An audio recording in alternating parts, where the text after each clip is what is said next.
తెలంగాణలో కాంగ్రెస్ ప్రభుత్వం ఏర్పడి అప్పుడే ఏడాది గడిచిపోయింది. ఎన్నికలలో ఇచ్చిన హామీలు అమలు కావాలంటే పరిపాలన బాగుండాలి. అయితే ఓ జిల్లాకు మంత్రి పదవే లేదు. ఉన్న ఇన్ఛార్జి మంత్రి కాస్త పార్టీ నాయకత్వంపై అలకబూనారట. ఉమ్మడి జిల్లాకు సంబంధించిన నిర్ణయాలలో ఆ మంత్రికి తగిన ప్రాధాన్యత లేకుండా చేశారా? అసలు ఉమ్మడి నిజామాబాద్ జిల్లా కాంగ్రెస్ పార్టీలో ఏం జరుగుతోంది? డీటెయిల్స్ ఈ స్టోరీలో.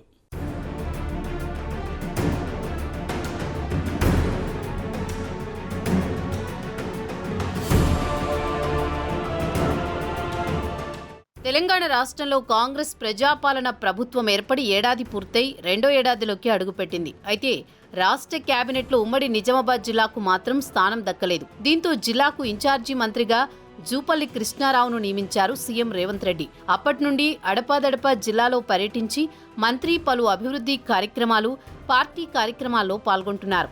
ఇంతవరకు బాగానే ఉన్న జిల్లాకు సంబంధించిన నామినేటెడ్ పోస్టుల భర్తీ విషయంలో తనను కాదని బోధన ఎమ్మెల్యే మాజీ మంత్రి సుదర్శన్ రెడ్డి మాటనే రాష్ట్ర అధినాయకత్వం విని తనకు తెలియకుండానే నామినేటెడ్ పోస్టులను భర్తీ చేయడంతో మంత్రి జూపల్లి తీవ్ర అసహనానికి గురయ్యారట.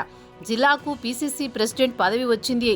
అయితే ఇటు పార్టీలో పదవులు, ప్రభుత్వంలో నామినేటెడ్ పదవుల భర్తీ అన్నీ కూడా తనకు తెలియకుండానే జరగడంతో జిల్లాకు రావడం తగ్గించారట సదరు మంత్రి.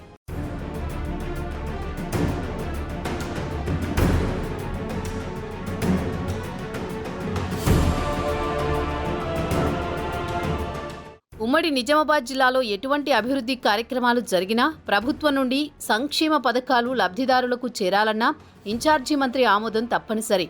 అయితే తాను కేవలం సంతకాలకే పరిమితమయ్యానంటూ తన అనుచరుల వద్ద వాపోయారట సదరు మంత్రి. ఇన్ఛార్జి మంత్రిగా ఉన్నా గానీ పెత్తనం మొత్తం స్థానిక కాంగ్రెస్ సీనియర్ ఎమ్మెల్యే సుదర్శన్ రెడ్డి కనుసన్నల్లోనే నడుస్తోందని జిల్లా కాంగ్రెస్ శ్రేణులు గుసగుసలాడుకుంటున్నారట. ఇదివరకే సీఎం రేవంత్ రెడ్డి మౌఖిక ఆదేశాలతో మాజీ మంత్రి బోధన్ ఎమ్మెల్యే సుదర్శన్ రెడ్డికి మంత్రి హోదాతో పాటు ప్రోటోకాల్ను ఇస్తున్నారట జిల్లా ఉన్నతాధికారులు. ఉమ్మడి జిల్లాలో ఏ పని కావాలన్నా ఇన్ఛార్జి మంత్రి పర్మిషన్ కావాలి.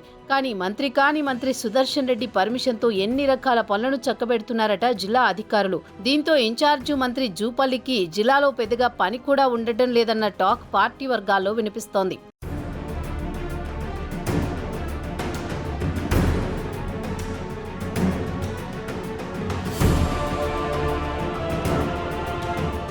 కొద్ది రోజుల క్రితం జిల్లా పర్యటనకు రాష్ట్ర మంత్రులు కోమటిరెడ్డి వెంకటరెడ్డి, ఉత్తమ్ కుమార్ రెడ్డి, దామోదర్ రాజనరసింహ వచ్చారు. అయితే ఇద్దరు మంత్రులు జిల్లాకొస్తే ఇన్ఛార్జి మంత్రిగా జూపల్లి రాలేదట.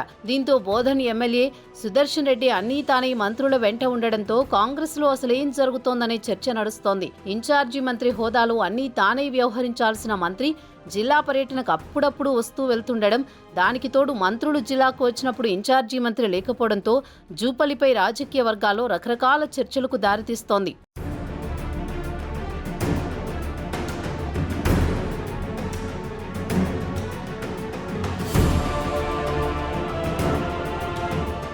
ఉమ్మడి నిజామాబాద్ జిల్లాకు రాష్ట్ర కేబినెట్లో స్థానం దక్కలేదు. దీనికి తోడు ఉన్న ఇన్ఛార్జి మంత్రి జూపల్లికి రాకపోవడంతో జిల్లాలో పాలన సజావుగా సాగే అవకాశాలు తగ్గుతున్నాయి. వచ్చే కేబినెట్ విస్తరణలోనైనా జిల్లాకు మంత్రి పదవి దక్కుతుందా లేదా అన్నది ఆసక్తికరంగా మారింది. లేదంటే ఇన్ఛార్జి మంత్రిగా జూపల్లి అనధికారికంగా మంత్రిగా చలామణి అవుతున్న సుదర్శన్ రెడ్డి జిల్లాను కనికరించి అభివృద్ధి పదంలోకి నడిపిస్తారో కాలమే నిర్ణయిస్తుందని రాజకీయ విశ్లేషకులు అభిప్రాయం వ్యక్తం చేస్తున్నారు.